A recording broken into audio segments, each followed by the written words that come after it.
देखते हैं भैया। जय हिंद। सर्वप्रथम आप लोगों को देखते हैं। यहाँ पे भैया एक सवाल दिया है, यूपीएसआई क्वेश्चन है और बहुत बढ़िया क्वेश्चन है। X square minus four x धन वन बराबर जीरो है तो x cube minus one upon x cube का मान क्या होगा। ये यूपीएसआई में बार बार जो प्रैक्टिस सेट है उसमें बार बार ये क्वेश्चन किया गया है।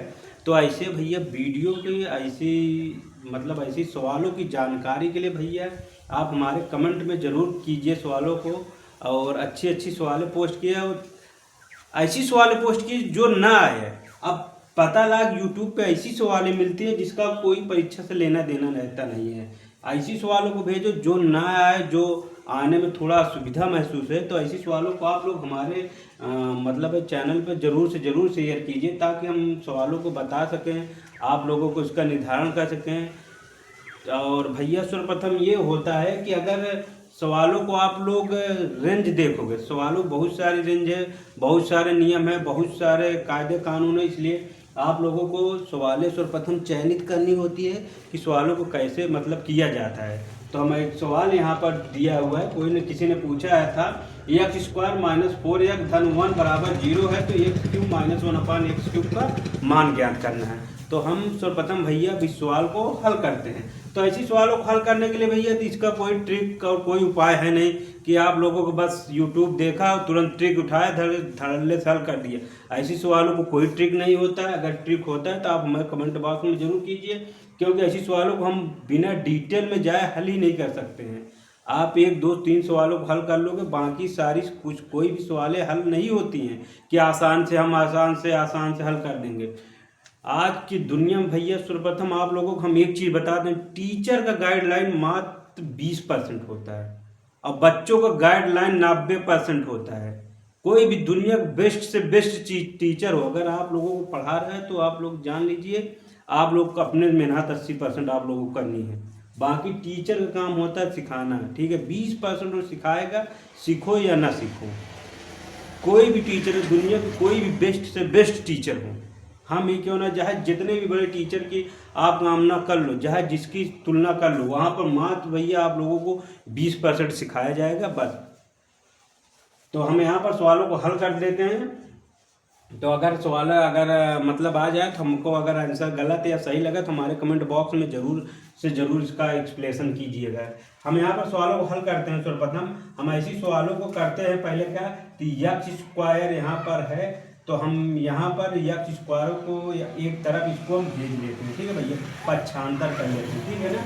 तो हम ऐसी सवाल को करते क्या, एक्स स्क्वायर अपनी जगह रहेगा, धन वन बराबर हम फोर एक्स, ठीक है भैया। अब हम क्या करते हैं, एक्स से दोनों पक्षों में क्या करेंगे, एक्स से भाग दे देते हैं, भाग देने पर, ठीक है ना। एक्स से भाग देंगे तो एक्स स्क्वायर बटे एक्स, दोनों पक्षों में भाग देंगे, वन बटे एक्स बराबर चार बटे एक्स। यहाँ पर हमें एक्स क्या करना है, कैंसिल कर दे, एक एक्स कैंसिल, एक्स धन वन अपान एक्स बराबर कितना हो जाएगा भैया, यहाँ पर चार है, यहाँ पर हो जाएगा कितना हो जाएगा चार, ठीक है ना। ये कितना मान आ गया, एक्स धन वन अपान एक्स का मान चार आ गया। अब यहाँ पर हम लिखेंगे दोनों पक्षों का वर्ग करने पर, दोनों पक्षों का वर्ग करने पर, ठीक है भैया। अब दोनों पक्षों को वर्ग करने पर एक्स धन वन अपान एक्स का होल स्क्वायर बराबर चार का स्क्वायर। अब एक्स स्क्वायर धन वन अपान एक्स स्क्वायर धन टू ए भी होता है, 2 गुणित एक मान एक्स दिया, एक्स से गुणित वन अपान एक्स बराबर चार चौ 16। यहाँ पर कैंसिल कर देते हैं तो हम एक्स स्क्वायर धन वन अपान एक्स स्क्वायर बराबर यहाँ पर 16, इधर 2 इधर जाएगा -2 हो जाएगा, ठीक है। तो एक्स स्क्वायर भैया वन अपान एक्स स्क्वायर बराबर कितना आ गया 14, ये इतना मान आ गया। अब इसमें भी देखो हम मान निकालने के लिए अब दोनों पक्षों में 2 घटा रहे हैं, हम इसका मेंशन करें क्योंकि यहाँ पर माइनस है, हमको माइनस की जरूरत है। तो एक्स स्क्वायर अब क्या करेंगे, यहाँ पर लिख देना दोनों पक्षों में 2 घटाने पर। अब यहाँ पर हम सवाल लगा देने हैं, दोनों पक्षों में 2 घटाने पर एक्स स्क्वायर धन वन अपान एक्स स्क्वायर -2 बराबर 14 -2। तो ये भैया a माइनस बी का होल स्क्वायर का फार्मूला है, यानी x minus one upon x का होल स्क्वायर बराबर 14 में से 2 घटा देंगे 12 आ जाएगा। ठीक। अब यहाँ पर यक्स माइनस 1/x बराबर हम लिखेंगे, इस तरफ जाएगा तो √12 हो जाएगा। तो यक्स माइनस 1/x बराबर, अब इसको हम निकालेंगे तो 4 3 12 होता है ना, तो हम इसको निकाल लेते हैं। इसे बता दें, 2 2 4 3 12, 1 2 बाहर हो जाएगा √3। अब भैया हमारा किसका मान आ गया है, यक्स माइनस 1/x का मान आ गया। अब पुनः अब यहाँ पर क्यूब है, अब दोनों पक्षों को लिखेंगे, दोनों पक्षों का घन करने पर, ठीक है, दोनों पक्षों घन करेंगे, यक्स माइनस 1/x का होल क्यूब बराबर, अब इसका भी क्यूब करेंगे 2√3 का होल क्यूब। ठीक है, अब इसका सूत्र लिख देते हैं, x cube minus 1/x cube minus 3 कोष्टक में यक्स गुण यक्स माइनस 1/x बराबर, अब इसका हो जाएगा 2 दूनी, अब इसका हम 3 फिर गुणा करा दें। यहाँ पर गुणा कराने की विधि आपको बता दे रहे हैं। ठीक है, इसका गुणा इसमें, इसका गुणा इसमें भैया, 2 दूनी 4 दूनी 8 है। अब 3 3 का 9 3 27, 3 3 का 9 वर्गमूल 3 हो जाएगा, मतलब 8 3 24, 24 रूट कितना हो जाएगा भैया, यहाँ पर कितना हो जाएगा, 24√3 हो जाएगा।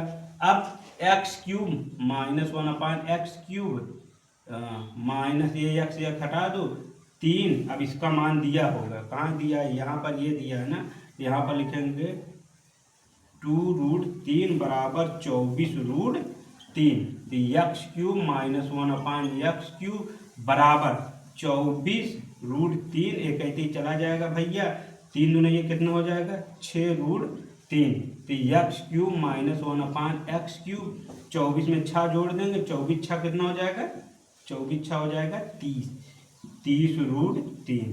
तो भैया हमारी ये क्या हो जाएगा, फाइनल आंसर। तो भैया इतनी सवालों को आपको समय लगता है हल करने के लिए, आपका पूरा फुल डिटेल से आप लोगों को सवाल बता दी गई है। अगर इसमें कोई भी गलतियाँ हो उसको बताना, ठीक है। जय हिंद।